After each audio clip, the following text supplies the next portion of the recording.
What's going on, everybody? Welcome to the Backpacking Podcast. As always, myself, John Kelly, here with the king of Kentucky backpacking, the man who is way more stylish than I am, with that amazing hat that he's wearing right now, Mr. Jeremiah Stringer. How are we, man? Hey, what's up, dude? I'm wearing a hat because my hair is a mess. That's the whole reason for it. I wear a hat because my hairline doesn't give me a 4 head. It gives me like an 8 head. So Well, I can actually lift my hat up to here and people think I'm just bald. That's a good look, man. I mean, it's amazing how high my hairline is. I think there's I think there has to be some Guinness World Record for like the height of a forehead that you could possibly ever have. I don't know about that, but it looks like your beard is looking great, dude. You got it trimmed up. Oh yeah, profiling. Yeah, got the fade going. It's starting to fill out a little bit more. It's starting to get cold. Yes. So it's time to get that beard game going. But there's a more important game I want to talk about right now, Jeremiah. A way more important game that I want the people to see, and that is the poll that we did this past week. Oh, yeah, we've been doing polls on the podcast. So if you're listening on Spotify, you can vote in that poll, and I think John made one on our community page as well. And I think what it proved is that I'm the better backpacker. I mean, I'm just gonna throw it out there, because according to the poll, Jeremiah's gear punches got 24% of the poll. JK's gear kicks got 62%, and it doesn't just end there. That's just on YouTube. But if we go ahead and throw in Spotify, we see that I got 58% on that one, and you got 26%. Now, there was 16% that said our gear sucks, but dude, those reflect each other very well. It's about the same on Spotify and on YouTube. Yeah, and I all love I'm going to say is it was a dominating win. It was a dominating win this time for Team JK. So in my defense, when I made the poll, it limits the number of characters that you can type in for people to vote on. So I didn't get to put my entire little quote or whatever that you get to vote on. What does that have to do with voting on your gear? I'm not voting on like definitions or words. They're voting on gear. I feel like if I could have written out my entire little thing that you vote for me for, then I would have had an edge, because language matters, man. It's a gear poll, bro. You lost. Just own it, man. Come on. I think that 15%, it appears 15% of the people doesn't like either of our gear. Did you see that? Well, that's just expected, I think. I think that's just expected. People are just gonna. There's always gonna be somebody who just doesn't like it. You know what I mean? Yeah, I agree. And in the comments on YouTube, we got a bunch of awesome comments on there. I don't know if you read through those. I responded to some of them, but yeah, some people were explaining how they were voting and how maybe I have one piece that's more expensive, but it's very practical. It just depends on who you are and what your budget is. Oh, yeah. And there were some people like, I'm a bigger guy, so I'm going with JK's gear, or I'm a taller guy, so I'm going with Jeremiah's gear. What they don't realize is that the gear that we have, you can get it for taller people and for bigger people. So, yeah, that's true. But that's okay. Except, the tents, though, I will say the Duplex L is definitely geared for tall guys. Oh, so yeah. that definitely is a deal thing there. So, speaking of games, dude, college football is back. I don't know what you did with your Saturday, but we put everything on pause and watched a little UK Wildcat football. Yeah, I commented. Your wife actually posted on Facebook that she was getting ready to put up Halloween decorations. I was like, where's the college football decorations? Yeah, well, my dad and I were sitting and watching the game, and she started rummaging around in the storage closet and getting out these big containers of whatever, like orange sparkly skeletons. And she has these little skeletons that she ordered on Amazon that you can I don't know, I think it's like Elf on the Shelf, but for Halloween. Like, she puts them all around the house. She'll put them dangling off of a rack in the bathroom, or she'll put them swimming in a bowl of candy in the kitchen. You can change all different ways. Do you want to see how I watched football until Ohio State came on? Oh, how did you watch it? Like this. Oh my gosh, is that a quad screen? It's a single TV screen, but I've got YouTube TV, and so like they allow you to do multi-view. So I was literally watching 4 games at the same time. And then I started to see the Colorado game. Did you watch the Colorado game? I thought about going back and watching it because I saw there were, not to spend too much time on college football, but Yeah. Deion Sanders and Coach Prime was talking a bunch of trash, and I seen Prime shove the other coach in the interviews at, like, they go out and shake hands. Yeah. And all the cameras follow them out at the end of the game, and the Yeah. coach is walking up midfield shaking. He like shoved the other coach, like there was no blood loss between them. Oh no, it was really awesome because he was getting so much garbage because like TCU was in the national championship game last year. Yeah, Georgia, man. In Colorado, it had been like, I forget the insane number of games it's been since they won a road game against a ranked team. But they came in and nobody thought they were going to win. And Deion Sanders' son threw for like 500 yards and 4 touchdowns or something crazy. Yeah, 510 yard. Did you put that as your big game? You switched from the quad screen to one big Colorado screen? Well, I got the Colorado game on, then I did the quad screen again. So, I watched UK take care of business. Oklahoma absolutely destroy Arkansas State. Yeah, so it was a lot of fun. I got to watch a lot of college football. I love fall. Fall to me is the best time of year, right? Because totally agree. It's the best time to go backpacking by a long shot. It's the best time to go backpacking. The weather starts to cool down. The leaves start to change. It just gets beautiful here in the States. And so I love fall because also football kicks in. It becomes chili season. So I'm starting eating some chili, and hot chocolate and s'mores and campfires. And come on, man. Fall's the best time of year, period. Yeah, there was a little Christmas in the air. And Bridget said yesterday, we need to get out and go camping. I said, oh, yeah. Fall's here, baby. Football, camping. Oh, man. So speaking of that, when are you going out again? Well, looking at my calendar here, I think not this weekend, but next weekend I'll get out for, it's not technically my first fall backpacking trip, but I've only been able to hang out with Mr. Backpacking with Jason, sir, for the kayaking trip since I've been back from Spain. So I'm having withdrawals. Typically, oh yeah, got one life, live it. I love it. I usually am able to get out with him once or twice a month, but it's been a little slow. We're both really, really busy. So, school kicking back in, and that keeps me really busy. Yeah, I've been fighting through a foot injury, and I think it's finally healed up. So I'm going out Thursday night, coming back on Saturday. So it's frustrating. I was supposed to go. This is something that a lot of people don't realize. I switched jobs recently. I just had, I work in a church, and my last Sunday was this week, and I start a new job tomorrow. And I was supposed to go to California and do the Trans Catalina Trail, and wasn't able to do it because of just the insane timing of when this new job started and everything like that. So I'm going out to the Red River Gorge on Thursday night, and I have no idea what we're going to do right now. We're just kind of going to go out there and get lost, I think, and then find our way back to the vehicles and go home. Well, there's plenty of spots to get lost out there, and there's always something that you haven't checked out. Yes, 100%. 100%. So Jeremiah, we got to get to the topic at hand, man. We got to get to the topic at hand. Because today is the Q&A to end all Q&As. That's funny. I don't think it'll be our last Q&A, but we are, John, I should say, is ultra prepared. Now, I just woke up, brushed my teeth, and then was ready to record. But John has been putting in the work. He's up in production value. Man, I've been working hard.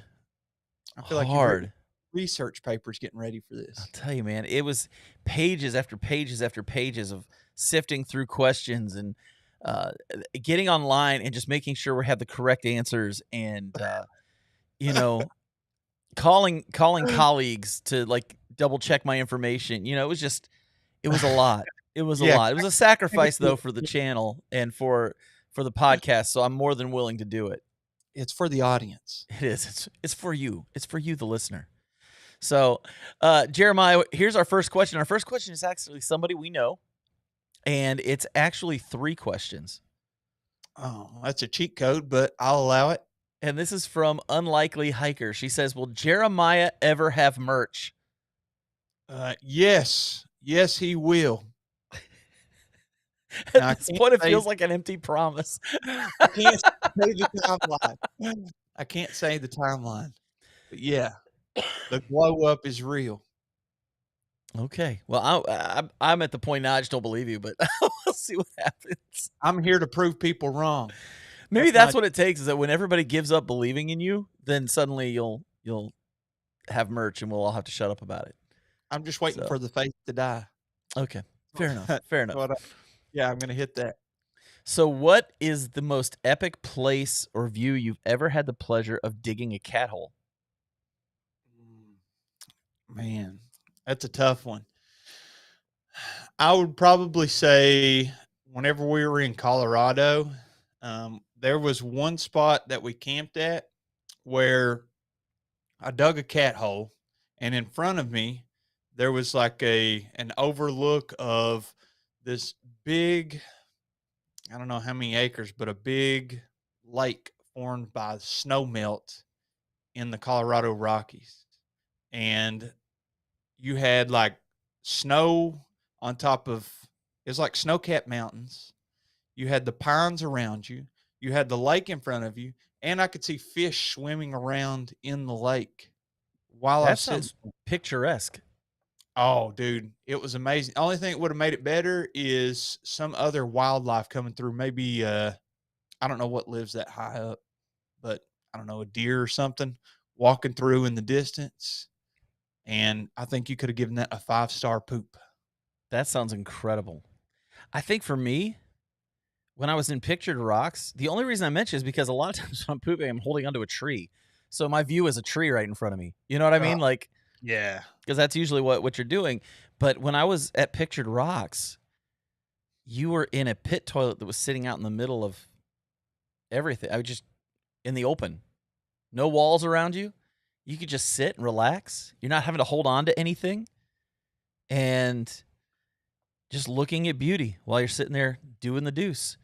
So I really liked that. I thought that was going to be really nerve-wracking for me, but I'm going to be honest with you. I'm really looking forward to going back up there at some point so I can poop in those pit toilets again. It's quite refreshing, man. You ever watch Rick and Morty? A little bit. You seen the episode where I guess there's a bunch of aliens there, but there's an alien that Rick has like this planet that he goes and poops on privately, and an alien finds it and poops there, and then the whole episode is them kind of fighting back and forth on if they're friends or not, and blah blah blah. You seen that? No. Oh, dude! After what you just explained to me, you got to watch that episode because I'm gonna have to. It semi-reflects the feelings that you were having sitting up there on that pit toilet, looking out over the beauty. I'll tell you, man. There's nothing like it. Absolutely nothing like it. Okay, so any big plans for 2024? I think that I have one trip that I was invited on, but it's like right when school starts, and it's a biggie, but I don't think I'll be able to go because my school starts like the first week of August. You know, it's not like college where you start the second week of September or whatever. Right. So that would be amazing. I would love to get up to Pictured Rocks during the summer of 2024 and see if I can backpack that, because that's a biggie that it seems like all my friends have done, but I've never, the stars never aligned for me to do it. Well, if you ask nice enough, I might be willing to go with you. Oh, there we go. I got the expert here. How many times have you done it? I've only done it once, but I'd love to go again. Because I was kind of coming off. That was the first time I'd ever had an injury on trail, was before that trip. Mm-hmm. And so for the first half of the trip, I was kind of being careful. Now I want to go out there and climb on everything and go out to everything and do the things I didn't do last time. Oh yeah, dude. We should make that happen. I think we should. For me next year, I told you I'm working at a new church. Yeah. Well, one of the guys I'm working with wants to go to the Grand Canyon really bad. And so the two of us are hopefully going to plan a trip with my buddy Josh, and we're going to do a rim to rim at the Grand Canyon hopefully this next year. So the rim to rim So what exactly does that look like for the backpacking trip? Is it a week long? Is it 4 days long? And what's the terrain like? Are you going down in the canyon? Or are you staying around the rim and kind Oh, of you go down into the canyon and then come back up out of it. okay. If you want to see, I'll tell you some great videos. The Midwest boys all went to do that one. Miyagi and Rob Pelton and Midwest Backpacker, they all went down in there. Jeremy LaCroix, they all went down in there and did that, and had some great videos. And if you want to see what it's like, those are great videos to watch. Don't watch Dan Becker's because we're not going to do it the way Dan did it. Is that where he fainted? That's where he almost died. Yeah. So Yeah. we won't be doing it when the weather's like that. I can promise you that. But we're looking at, we don't know exactly when we're going to do it. We just want to get it planned and get out there. So we're going to look at what the cost is as far as like permits and if we can even get a permit. And if anybody knows anything about getting out there and doing a rim to rim, I've never done it, but I want to. So shoot me some info about it. I'd love to hear how to get out there so we can do that one. Speaking of permits, did it basically die? The whole got to have a permit to film outside, and YouTube makes it complicated and blah blah blah when it comes to the federal land and all that. I don't know. I haven't heard any updates on it, to be honest with you. I haven't heard anybody get arrested or fined, and you'd think that would be. I haven't yet. No. So, but I don't leave anything past government. So, you know. Yeah, you never know what's going to happen. You don't know what's going to happen. So our next question is from Delta Safari Show. When can we expect Miranda goes outside on the live stream for an epic poopathon? Miranda goes outside, so she does REI's videos, right? She used to do REI's videos. Okay. She's got her own channel now. She actually separated from them a while back now. Oh, see, I seen a thumbnail for one of her videos, and it was like, I worked at REI for 12 years. This is what you should buy from REI stores. Yeah. Yeah. So, okay. So she's doing her own thing. I actually reached out to her on Instagram, but she has, you never know when people see your messages or not. Like, people will message us on Instagram, and she's got months. Well, sometimes it sends it to request. Yeah. And like, you know, you may not see it, or if it's somebody that doesn't follow you or you don't follow them or something, and they're just trying to get a hold of you. Sometimes, I don't know. It's like it's hidden. And you got to go and click. But well, she's definitely on our radar. That's for sure. Yeah. I reached out to her and I haven't heard back. So Miranda, we know you're listening. We know we are your favorite podcast. So just reach out. We'll have you on. It'd be great. I'd love to have her on the show, but it's tough getting hold of different people. It is. It is. Next question. Backpacking tips for an aging roofer with aching joints. Let's just say the miles seem to be getting harder. Yeah, well, that means you got to use it to your advantage. That means that you can have more fun and bring more stuff and just not walk as far. Maybe it's only a half mile in and you got everything that you want, a grill rack, a cooler. I mean, whatever you can think of that you can carry, you only got to take it a quarter of a mile or a half mile. Or on the opposite end of that, do what I'm doing and just go all in on ultralight so that your back and your knees and your ankles aren't feeling it as much when you get out there because of all the weight on your back. So you've really got two options that are Jeremiah's option, which is a fantastic one. Maybe do shorter trips, but take more stuff and have more fun, or drop the weight of your gear. You know, invest in some really lightweight gear and protect those joints. Yeah, that's the two extremes. And if you want to go kind of in between, I think like day hikes are great. It's a great tool that allows you to kind of see some of the things that you would have seen backpacking or would have saw backpacking without that extra weight on your back. So maybe you can walk a little further and then you car camp, you know, back at a campsite that you already have set up and established. And then you don't have to carry everything in with you. You got to see some of the same views or some of the same experiences that you would have got backpacking. That's like my serious answer. Yeah, and base camping, you know. Hike with your base stuff in a couple miles, find a base camp, and then just always camp there, and then bring like a small pack that you can just take to day hike during the day, and then come back to the same campsite every night. Yeah, and it may sound like you're not getting the same experience that you would have gotten if you had have been able to do a stereotypical backpacking trip. But that's okay. Like you're getting a different experience, but it doesn't mean it's better or worse. It's different. Yeah. It's an opportunity to explore other like non-traditional, methods and routes for your trip. Can't look at it as like I got cheated out of being able to do it this way. It's more of an opportunity. Well, yeah, and the nice thing about the base camping option is you do get to go out in the woods and stay out there. You're not at a populated campsite with a bunch of cars and all that stuff when you do that. So it can more emulate a typical backpacking trip. It allows you to get miles without as much wear and tear. Mm. So there's some really good options there. Jeremiah, I think we did good on that one. Oh, How about this one right here? What is this? How did Jeremiah get so handsome and smart at backpacking? Oh, that's a good question. Who is Jeremiah Stringer Hikes? What is this? If you're watching on YouTube, obviously you can see that this comment was left by Jeremiah Stringer Hikes' Instagram. Is somebody managing your account for you, or are you just vain? That's my secretary. They must have.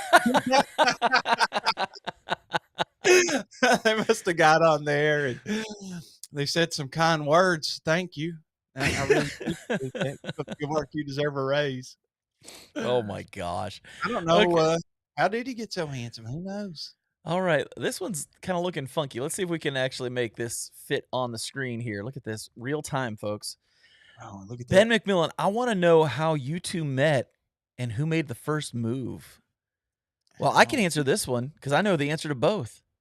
Yeah, go ahead and hit it. I think we've told this story before, but if we haven't, before I started my YouTube channel, I got on a phone call with Dan Becker and we were talking one day and just talking about life and all this kind of stuff. And he goes, "Hey, I got a friend named Jeremiah who lives in Kentucky. I think he lives an hour from where you live.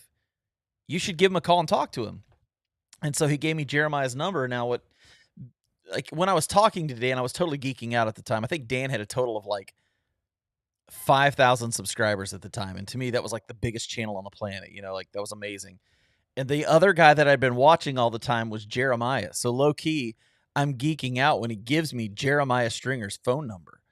And so I call up Jeremiah and I'm like, "Hey, my name's John. I've got this channel. Dan said I should call you and we should chat." And Jeremiah goes, "Okay. I can't talk right now. I got stuff going on, but I'm going on a flight to hike the Long Trail, and I've got to drive to Nashville. I can talk to you then." And I'm like, "That sounds great, man." And so I gave him my number, not expecting to get a phone call because I was like, "Oh, he totally was just like saying that to be nice." So next thing I know, a few days later, I get a phone call from Jeremiah, and I sit on my back deck, and we talk for his entire drive down to Nashville, and that's where the romance started. Yeah. So I don't think eBay made the first move, but it looks like it worked out fantastic. Yeah. And so that's how it all began, folks. That's where the love started right there. So next question. If Jeremiah was president, what would he do for national parks first? Man. For national parks, I probably would visit them. That's what I would do first. I would bless them with my presence. Well, it's not that. I'm not trying to bless them with my presence.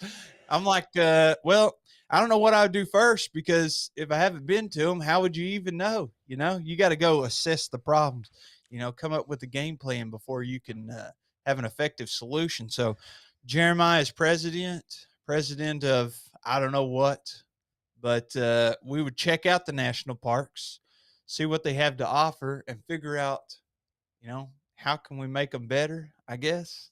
I don't know. I think, and could you lift the photography and video bans on the national parks?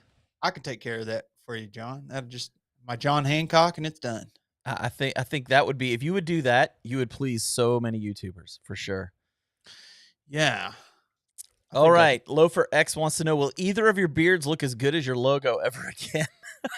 Oh. That's a funny question. It's funny. If you've ever seen our logo, it's two guys with beards and glasses. And those are our actual beards. Like that's what our beards look like at the time when we made John the made logo. that. It's like a silhouette.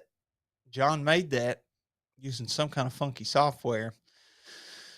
My beard actually looked like that again afterward. Maybe it wasn't quite as long, but it was like 80%, 75%. My beard's growing out right now. I just told Bridget yesterday, I was like, Bridget, look, the beard's growing out thick. And she's like, I know. And I said, you know what else? Starting to get a little crispness to the air. Getting chilly. We're in September. Fall is coming. It may be time to ease the beard on out. But I don't know. I've been dressing up like 3 days a week for work, wearing a tie a couple of days, maybe a little sport coat or something. We got 2 days that we can wear jeans.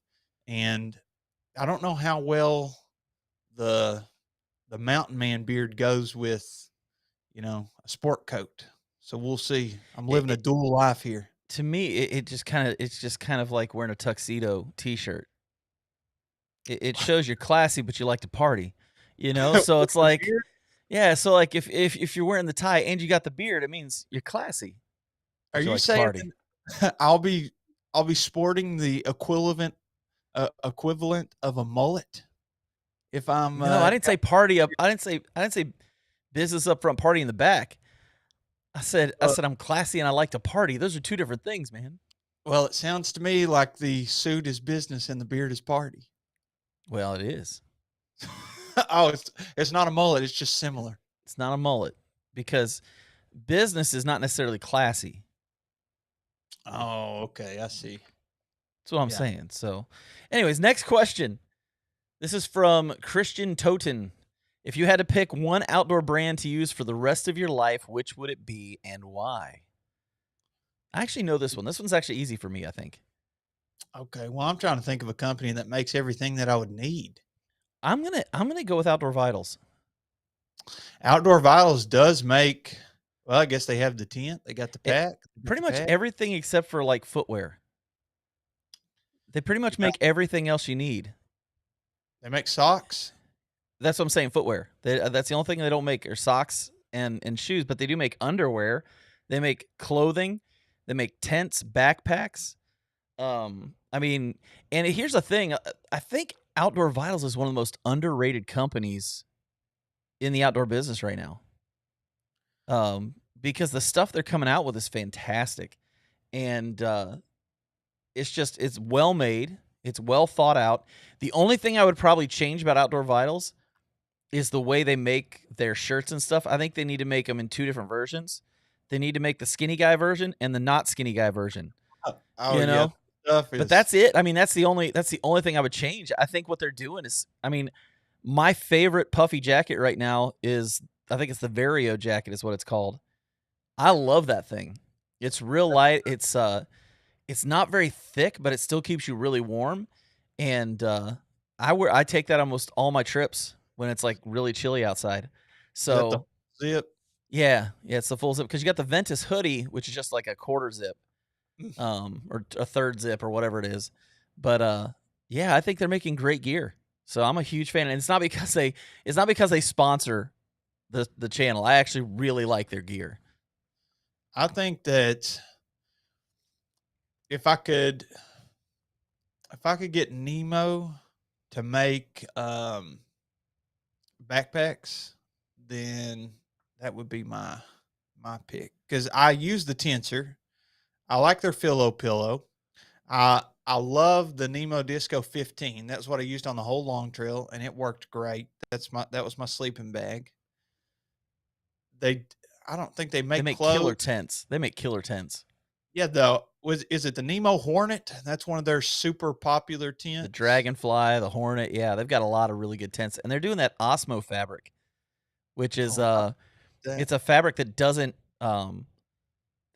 loosen up when it gets wet. You know, like sil nylon will get real loose, and you have to retighten up your tent all the time. Yeah. The Osmo fabric just doesn't do that. Well, if I could get them to make the the other stuff that I would need, I would probably go with them. I love Nemo. Outdoor Vitals is great too. It sounds like that they are more applicable for this question, but we differ. Yeah, no, there's no problem with that. All right, the next question on our list. Do you guys fold or crumple? Fold or crumple? I don't even know what to do with that question. Is that talking about like packing your sleeping bag up in your backpack or something? I'll bet you it's tents. You want to bet that they're talking about tents?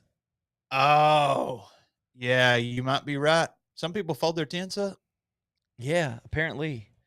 I'm a crumpler. I'm going to be honest. I'm a crumpler.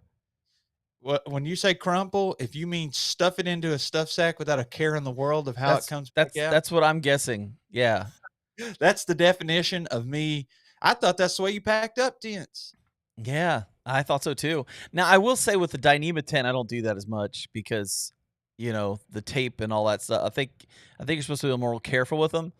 I'm not really good about doing that every time, but. Oh, really? Yeah, I think so, man. I think it's considered better care for a Dyneema tent. They probably put it in the instructions, but as a typical backpacking dude, I don't read instructions. No, even like setting up the tent, I'm like, yeah, you know what would be way better than these instructions? A video. They need to put like a QR code I can scan on the instructions, and it takes me directly to a really good video of how to set up the tent or whatever.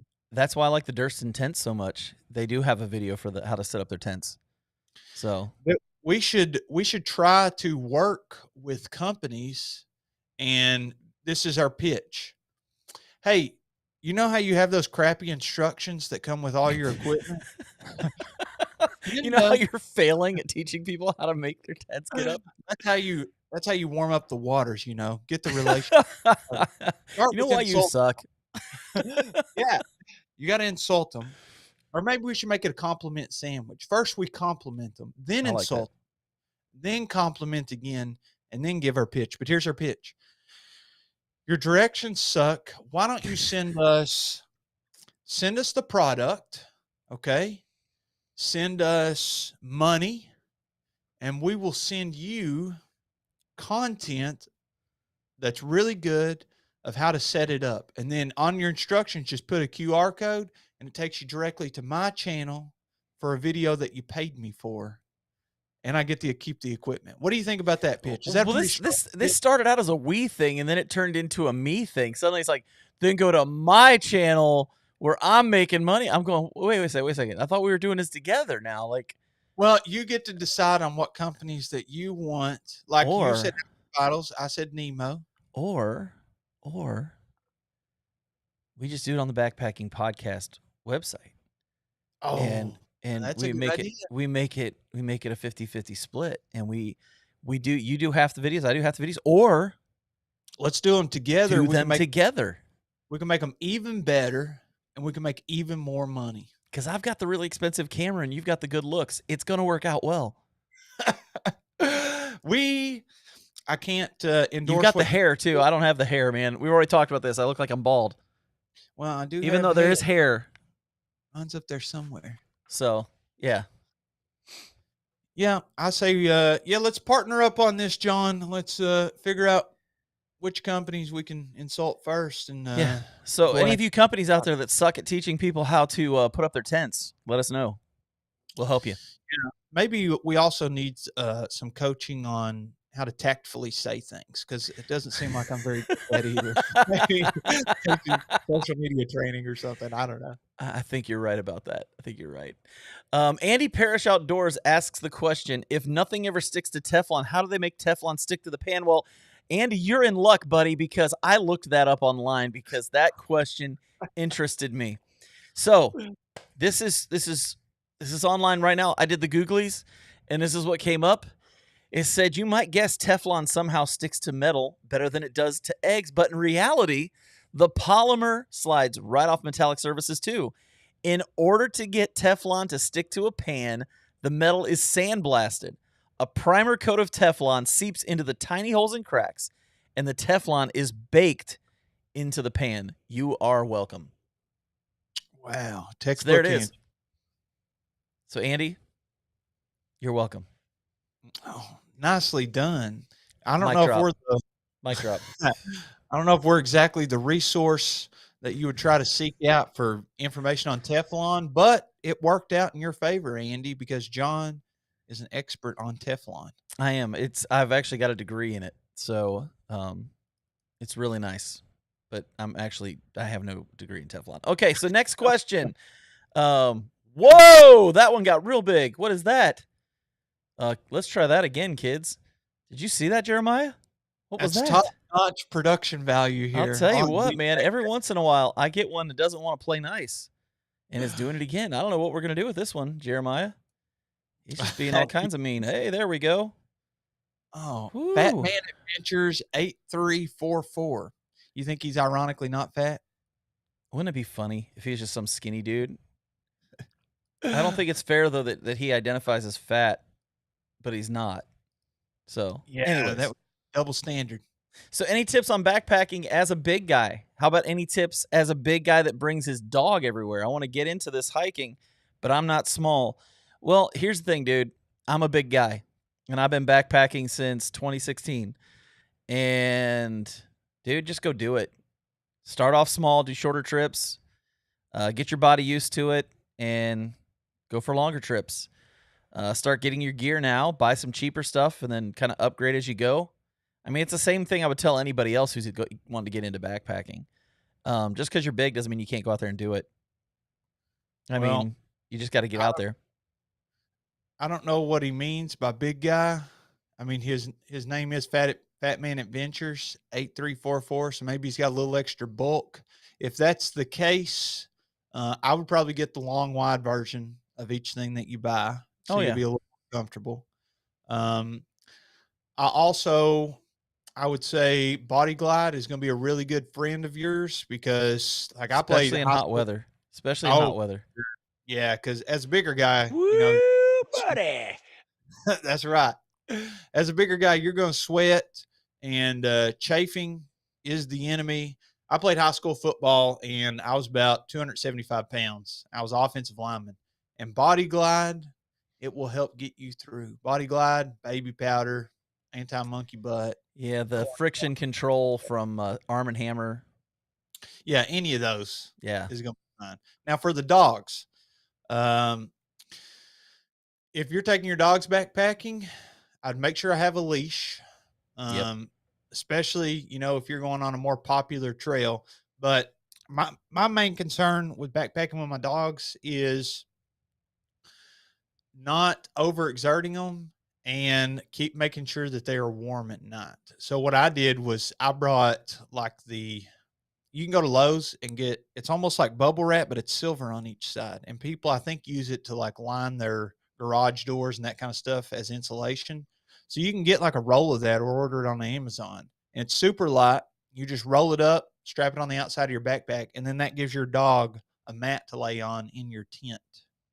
So just stay aware of that.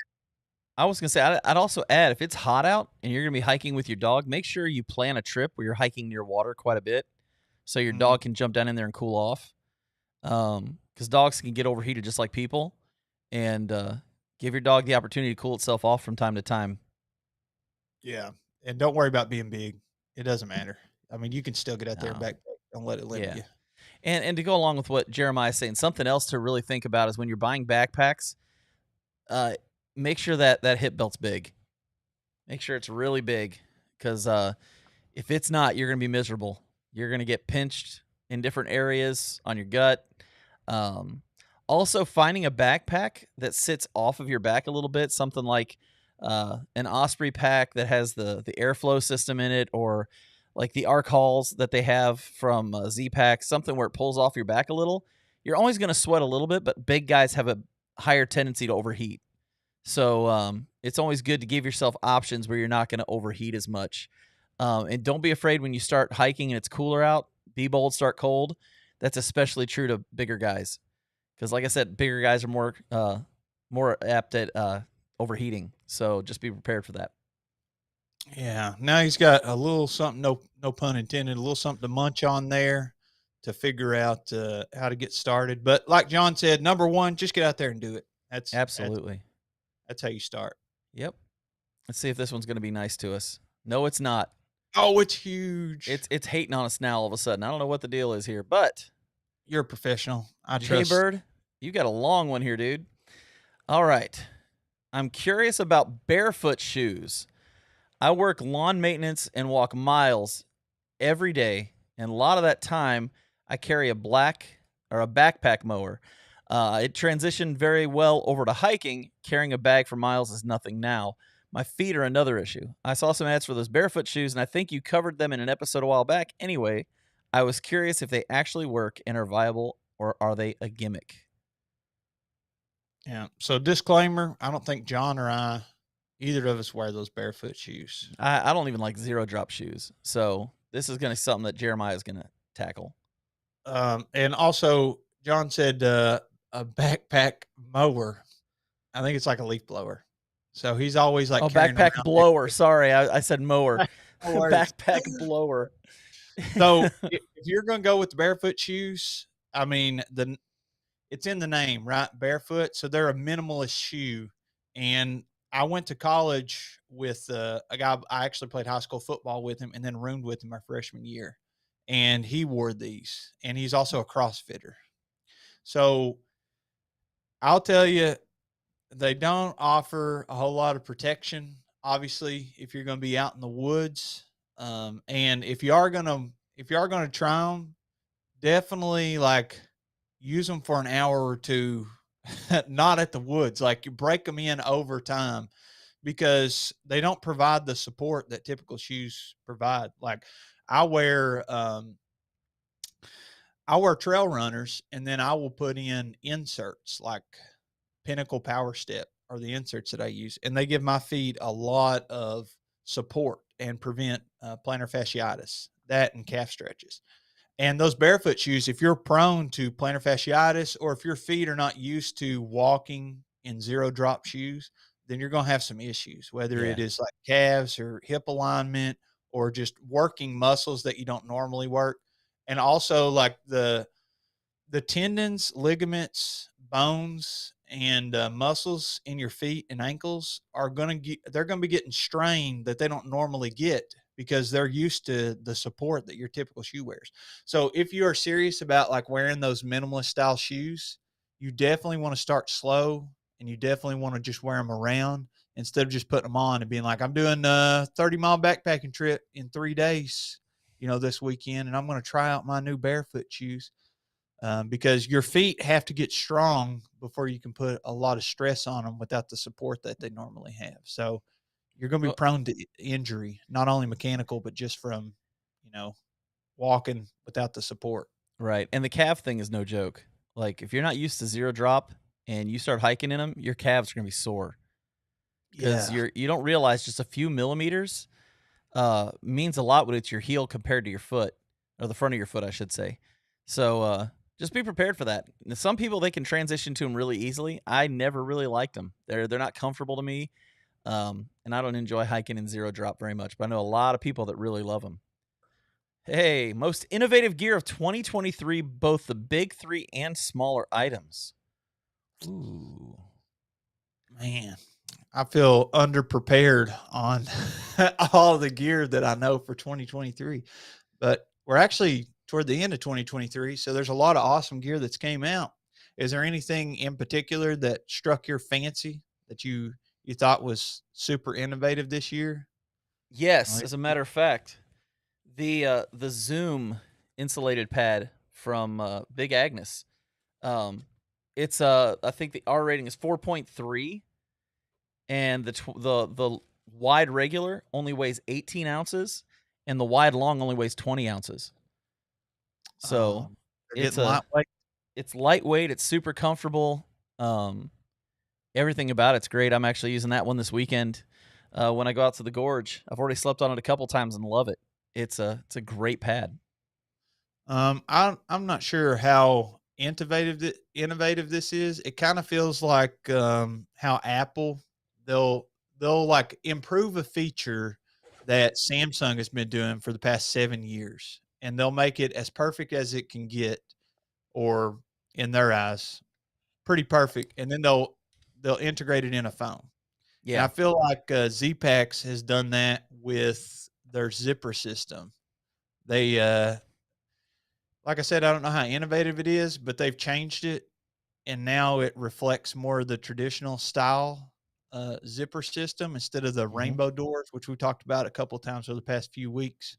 So I won't spend too long on this, but I feel like that was a good change, and that's about all I have on the innovative. Another one I like, and this is kind of it's like smaller items kind of thing, is this little guy right here. This is the FlexTail Tiny Repel, and it's a mosquito repellent that it's got these little discs that you put inside of it. It's rechargeable. It's also got a lamp on it, and you can use this just to keep the insects away from you when you're out at camp. If there's one thing that's annoying when you're camping out, it's that you're sitting around the fire, but you're getting eaten alive by mosquitoes.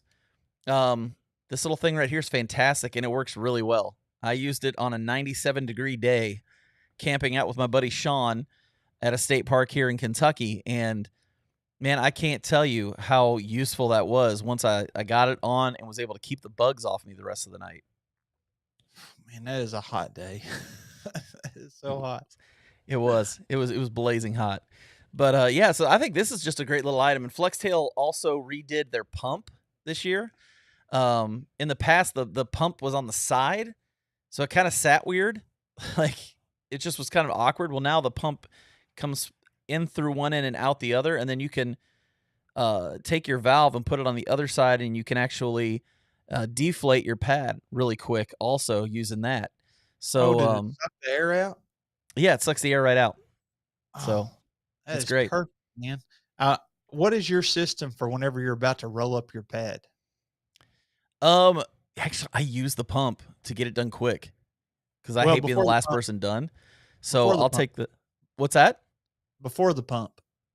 What do you mean before the pump? I pull the thing up, put the pump in, and let it deflate it, and then I fold it up and roll it. I know, but the pump didn't always exist. So you've been on. Oh, you're talking pre-pump. Yeah. Like if there was an AD for the pump. I would just, when I would get up in the morning, I would just open up the valve and let it deflate and go eat breakfast, all that kind of stuff, come back. And usually by the time I got back, there was no air left in it. And then keep the valve open, fold it up most of the way. Then once I get it pretty much done, then I close the valve. Oh, you never open up the valve and then lay on it and let it deflate? Well, I mean, I'm on it when I open up the valve in the first place. So. Oh, you're saying the excess just kind of leaks out while you're doing your chores and breakfast and all that. Yeah, that way I'm not having to come back and try and do it after I eat breakfast. I got you. So I like to let mine deflate while I'm laying on it, and then I'll get up and I'll roll it with the valve open. And then that's what I do. Close it and then roll it up like I'm going to store it, and then open the valve up whenever I get to the very, very end and push out the excess air. Yeah, that's a great way to do that. It's effective. It's very effective. And the next question on our list, would Mrs. JK consider a backpacking trip with something like Goat Packing Com at Goat Packing Com or one of the llama outfitters? Okay, so I guess it's backpacking with goats or llamas. I don't know. I'm going to give it a goog. Yeah, goog that, man. But I'm going to say my wife, if it's not in a camper, we're probably not going. She's not going with me. Like, when we got married, I wasn't into backpacking. We got married 2 years before I got into backpacking. So there was never this expectation of the outdoors when we got married. And she is definitely not an outdoors person. That's not really her thing. So I don't know that anything is going to like get her to actually backpack. So I looked it up. Yeah. Let's see if you can switch over to my screen there. I think I have it pulled up to where you can see it. This is by backpacker.com. So the goats carry your backpack for you? That goat does not look happy. that goat looks like it's dying. What? Okay, for people who aren't watching right now, but you're listening, we're looking at a screen, and there's a guy holding a leash for a goat, and the goat is just laying down with what looks like 120 pounds worth of backpacking gear on its back. It does not look happy. Yeah, and the guy has a backpack too. What's the point in having the goat if you have to wear a backpack with a hip belt? And oh my gosh. It says, goat packing is a whole new way to hike. Goats are perfect pack animals, agile, compliant, and low impact beasts of burden, right? It doesn't look like it in that picture, man. Well, it does say right, so maybe it's supposed to be Maybe, ironic. yeah. Yeah, I'm assuming that you're right. I'm scrolling through here and they got this big story, I guess, about this guy or this woman taking these goats and doing backpacking trips. What do 200 you pounds. do if they get annoyed and they just run off with your gear? Well, you got to keep them leashed up, I guess. Well, I'm looking at those pictures. They're not leashed off. They're just like walking around eating with someone's backpacking gear on them. Unlike some pack animals, I don't know pack about goats that, man. graze along the way. Goats hate water. Well, what do you do if there's an inescapable water crossing? I guess you just gotta take them across. The goats. I guess your gear's just gonna stay with them, and you're not gonna get it back. What's it? Julia Van Dino Ever? We need to just get her on here to explain this to us.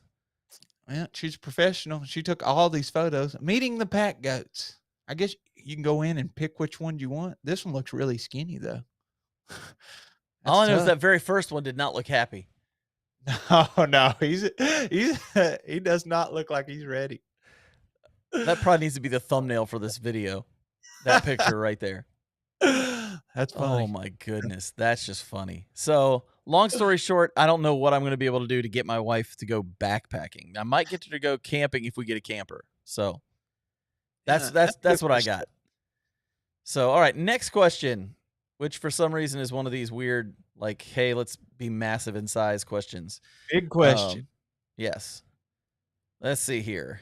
When's the live podcast coming back? I miss them, and I think a lot of other people do too. I'll stop leaving you none of the above comments on your gear if you bring it back next week. What's a person supposed to do on Monday nights? Watch football. Gag me with a spoon. That's from the 80s. We want the backpacking podcast live. Well, guess what? Next week, the backpacking podcast comes back to live streams again. And our first guests are who I like to call the Gear Bros. We got Steve from My Life Outdoors and Justin from Justin Outdoors, who are going to be on here with us. So fun one, man. It's going to be good. The live backpacking podcast season has arrived. That's right. Starts next week, 8 p.m. Eastern time, 5 p.m. Western time. I guess it's not Western, it's Pacific. Pacific, yeah. Pacific time.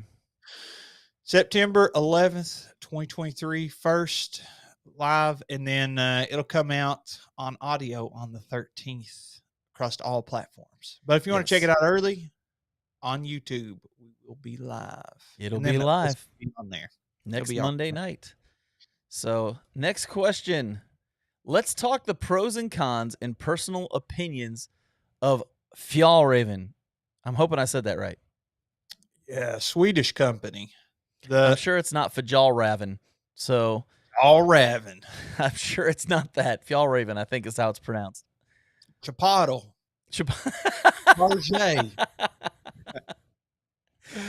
So Jeremiah, you're the one that says you actually have an opinion on this, and you had something you were going to show us up on the screen. Yeah, I'll switch over. I had this other tab pulled up. It is Fjallraven's website. Fjallraven, which I believe means fox in Swedish. Okay. So this is a Swedish company, and I pulled up the website because I wanted to take a look at some of the prices. I ordered one of their beanies, like, just a hat. Yeah. Because I hadn't tried out any of their products, and I had a gift card, and I said, I'm needing a new beanie. I lost my Patagonia one whenever I was backpacking up in the Whites. So looking at their website, it looks like everything is on sale, and I assume it's all on sale because no one will pay the prices that they're charging for all this gear. This shirt is $170. Robust lumber shirt in warm wool blend, produced without PFCs, made for a lifetime, ... And it is on sale for $136.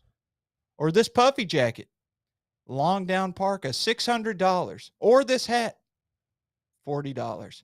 Let's see what kind of backpacking gear that they have. I know they have a ton of gear. What about trekking backpacks? That would be us, right? Here's a question. I'm wondering if some of those prices are due to the fact that they're in Sweden and it's hard to get stuff from Sweden to the United States. I think they're going to charge you that price, and then they're going to charge you however much it costs in shipping too. Maybe, but I hear like certain companies are just way cheaper over in Europe than they are here. I could be wrong about that, but I've heard people say that before. Well, it looks like their backpacks are pretty typical price.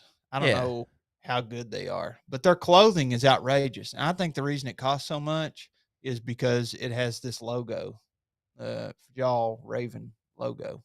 But I just and it's pronounced. And by the way, I looked it up online. It's Fjallraven. Fjallraven. Okay. Fjallraven. Well, I just Googled their website, and you can click these. Like it says, people also ask on Google, and the first one says, "Why is it so expensive?" Fjallraven. It's due to their top quality quality materials like Vinylon F and Eco Shell. These durable, long-lasting materials justify the higher price tag for backpacks. And then the next one says, what is so special about it? In true Swedish style, we focus on simplicity and practicality, and we have the utmost respect for the environment. This is what we do. Develop functional, durable, and timeless outdoor gear. So if it's timeless, does that mean they have like the Osprey warranty on their stuff? That's a good question. Let's see if they give you a warranty on the products. I doubt it. I'm just going to search warranty on their website. Warranty repair. There are no search results for warranties, but they do have a tab. Warranty policy. They're committed to maintaining blah, blah, blah, authorized dealers. If you want to do a repair, you need clear photos of the full item. You need a proof of purchase and your current shipping address. Accidental damage. They're not covered. These are not covered. Stains, improper care, melted zippers, rips, tears, cuts, fabric abrasion, shrinkage, and a faux fur trim repair. So I'm guessing they don't have the the quality warranty like Osprey, because you can buy like an Osprey, and then if the whole bottom's blown out and you bought it secondhand, you can still send it to them. Yeah. They'll send you one. They'll send you a brand new one. And the funny thing is, like, Osprey packs are like tanks, dude. You really have to try and damage them. Yeah. So, interesting question. I'm glad you looked that up, man, because I honestly, when I saw that question, I was like, I have no clue. I never used their stuff. Now, so for the last question. Okay, go ahead. This is from FuMike. That's kind of a interesting name. Hi, first-time texter, long-time sub. My question is to you. Which is preferred, pooping uphill or downhill? Of course, this is the last question of the day. And honestly, these weren't put in any order. I just put them in however they were asked. So, which is preferred for you, Jeremiah? Well, we have to take into account how much the incline is, because if the incline's steep enough and you are facing downhill, maybe you got your hand up against a tree so you don't roll down the hill, that hill may be a little bit too close for comfort to your butt. You know what I'm saying? Oh, you mean if it's going uphill, like if you're pooping in the direction of uphill? If you are facing downhill. Okay, so you're pooping uphill. Yeah, that means like for a visual, here's the hill and your butt, your butt's back here almost touching the ground, and your face is like further downhill. Yeah. Downhill every time for me. I want to face uphill. Yeah, I want to face uphill, but I want to poop downhill. Every time. You don't want that poop. Let's say it's a bad one. You don't want it running downhill toward where you're standing. That could be a costly mistake. Well, and let's just be honest too. You've got your pants around your knees. If you're pooping the wrong direction, you risk getting stuff where you don't want it to go. on your clothing. Could be a fatal flaw. It could be an awful fatal flaw. So I would definitely say downhill is the only way to go on this one. Yeah, and you can kind of hang on to a tree. Yeah. I mean, my worst experience ever pooping was actually at the Red River Gorge. And I got up one morning, and there's this one campsite you and I have both been to, where it's on this cliff. And I got up that morning and I had to go, but I was like, it's only about a mile hike down to the parking lot. So I'm going to hike on down to the parking lot, and there's a privy there. I'm just going to go in the privy. I'm going to win the game. I got halfway down the hill hiking down to that, and there was no way I was going to make it. But there's not really any good places to go in the woods there. And so I went over off to the one side, left my pack, got my gear, or got my poop kit.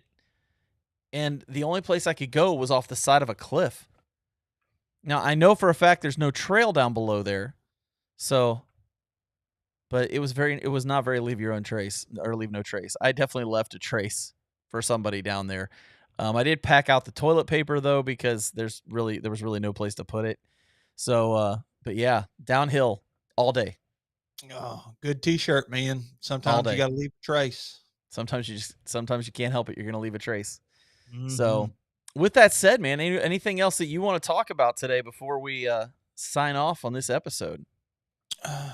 Well, I will say it's interesting. I have been getting some comments at work of people listening to this podcast. Uh-oh. And no, there's no uh-oh. It's just some of the kids, they think it's funny, I think, that we talk about poop. Like, this is a whole different world, from before you discover backpacking. I mean, you never knew about the intricacies of all these things that we talk about and the experiences that you get. So it's interesting hearing some of the kids talking about it and watching the show, and then they talk about it to another teacher, and then that teacher is like, I hear you got a podcast about poop or something. And I'm like, how fitting. But no, that was it. I hope everybody tunes in, and checks out the live streams. Yeah. Start that back up, because it's really fun interacting with people. It's fun doing the Q&As and answering y'all's comments and hearing y'all's opinions on the polls and all that. It's just fun. It's kind of like a little hangout. So yeah, and for the people who forgot, I dominated Jeremiah on our most recent poll. I think everybody's forgotten. I just think it's important for everybody to know that like 60% of the vote went my way, and less than 30% went Jeremiah's way. So just so that we can make sure everybody understands that John has better gear than Jeremiah. I shall wallow in defeat until our next competition. Maybe the only time I ever beat you on one of these things. So, like I said, we're going to have Steve and Justin on next week. The Gear Bros are going to be on here, and we are excited to talk to them about their recent trips, and I'm sure gear is going to come up. Be sure to be there live and ask your questions online. We are super excited to get back to the live streams starting up on the 11th. So for myself and Jeremiah, Mr. Backpacking Extraordinaire, King of Backpacking here in Kentucky, Jeremiah Stringer, we'll catch you on the next one. Yeah.